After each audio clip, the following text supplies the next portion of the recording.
Nagpositibo sa norovirus at sapovirus ang 10 sample mula po sa mga pasyenteng nagka-diarrhea sa Baguio City.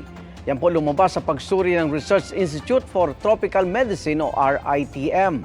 Tinuturing na common cause ng acute gastroenteritis ang nasabing mga virus. Patuloy naman ang water testing ng mga otoridad at investigasyon sa pinagmula ng outbreak. Ayon sa Baguio City Health Services Office, pababa na ang kaso ng diarrhea sa syudad sa nakalipas na mga araw. Ang mga opisyal naman ng Baguio Water District uminom ng tubig mula sa tubo kaninang umaga para ipakita na malinis at ligtas ang supply ng kanilang tubig. Mga kapuso, sama-sama tayong maging saksi. Mag-subscribe sa GMA Integrated News sa YouTube at para sa mga kapuso abroad, samahan niyo kami sa GMA Pinoy TV at sa www.gmanews.tv.